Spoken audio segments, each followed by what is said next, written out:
every time I talk to a mechanic about American cars, like, because I don't know what like came in the last 3 years, I have no idea what a new transmission even looks like. They'll be like, we make such shitty cars. It's all about how shitty GM stuff is, about how shitty Ford stuff is, like specific brand parts of Ford. I don't hear anything bad about the trucks, but like everything else. Ford doesn't make any cars anymore. Did you know that? They just make the Mustang. I knew they cut all but like one or two. Like, what the fuck is that? Like that's they were unprofitable, I guess. And it like it's like, I can't believe you're not making escorts, but you won't catch me buying one. It's not what I want. Yeah. Well, I mean, the Fusion, the Ford Fusion was it came out in like 2005. I thought it looked okay. Yeah, I thought it was all right. You know, there was a sportier model. I don't think it had that CVT transmission in it like the 500 did, which was like the Crown Vic sort of replacement, which was I think was also a mistake. They went to like a boxy, almost Chrysler 300 look for the Ford 500, and nobody even knew what a Ford 500. Well, those are pretty cool though. Oh yeah, you and every black man in the Midwest agrees. Yeah, I mean they've got good taste in cars. A Ford 500? I've never heard of that. He had a Chrysler 300. I always liked those. Yeah, see, 2 versus 1, you lose. Caleb, Chrysler 300's coolest. I bought one for $800. It was pretty sick. Oh fuck! You may have bought mine. I googled it, Kyle. You're right. The Mustang and the Mustang are the only cars they make. Everything else is a truck the Mach-E. And that's an SUV. Like technically, I think it's so dumb. It's more like a hatch. It's like a Mustang hatchback, but it really looks like an SUV more than anything. It looks like a trimmed down, like sporty stretched SUV. Looks like shit to me every time I see one in a parking garage. I wish they they should have called it anything. The Mach-E.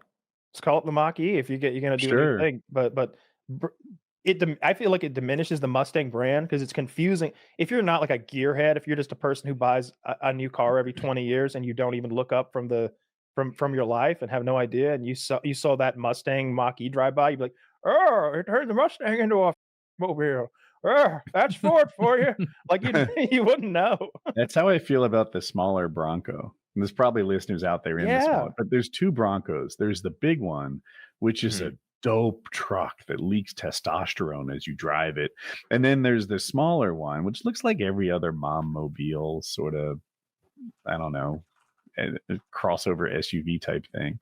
And I'm like, why do these have the same name? I feel like it's so dumb. I didn't know there was one. Okay, I'm looking at this now. So they call it the Ford Bronco Big Bend. Is that the deal? It's new for this year. There's a bunch of trims. New to me. I had when it first came out, I bought the first edition, I guess, whatever it was like blue or some shit. And then right after that, they released, or right before, they released that dumb mom car one that Woody's talking about, where it's like, the Bronco Sport. Bronco Sport. And it's it's dumb.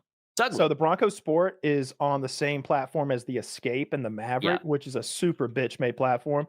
The full-size Bronco itself is on the Ranger platform, which I wanted when I heard about the Bronco being teased like 8 years ago or whenever it was. I was like, you want to be F-150? They're going to put it on that F-150 platform. Nah. They're making a big boy.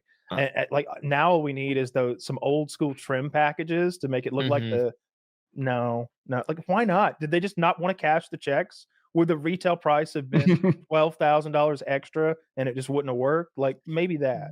I don't know. I think these Bronco Sports look kind of neat. They're small. When you see it in person, it's small. The contrarian of the group. I'm a gay retard who doesn't know anything about cars. I love Chrysler 300. I love Chrysler 300. That looks neat.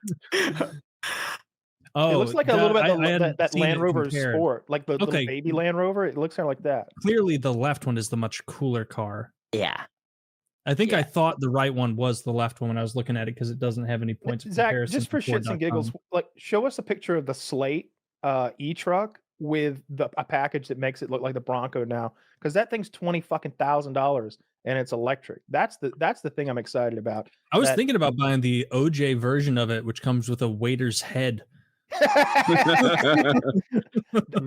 I have priced those many times through the years. Every now and then I watch an OJ documentary or an OJ mini series and I'll be like, fuck, that Bronco is kind of slick.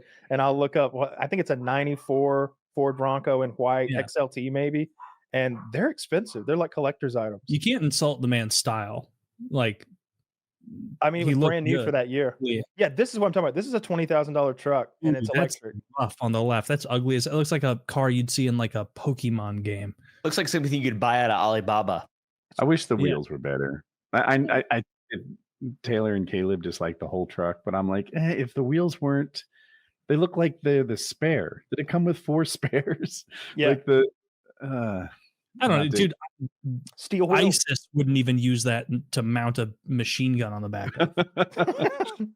This is a brand new $20,000 electric vehicle. I think that's amazing. $20,000 doesn't buy a lot anymore. Well, you were raving about that special. It wasn't electric, but it was that Japanese truck that apparently you can't sell here. But it's like the most basic bitch minimalist. Oh, that's neat too. Yeah, that's cool. And it was like 15 grand or 10, 12 grand, something like that. Yeah, it roll up windows and adjust everything manual and adjustable, and even the mirrors, like nothing electric at all. I one of those didn't even have radio.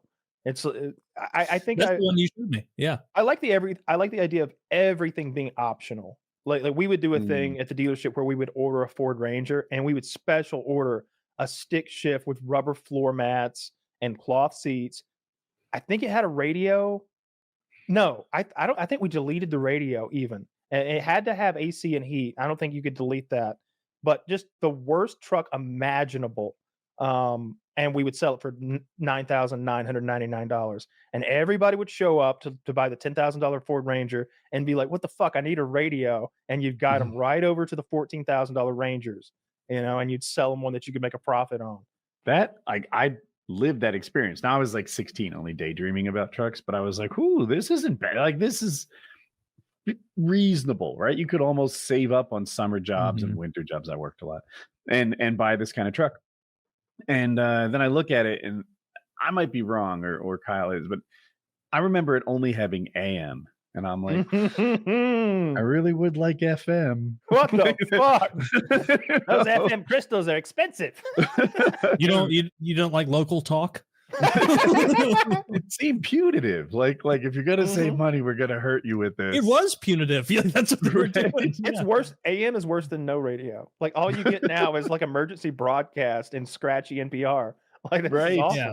It's like, oh man, I can't even hear this station, and the other station is like a guy in his basement talking about how he's imminently about to kill his family. Like, I don't like this.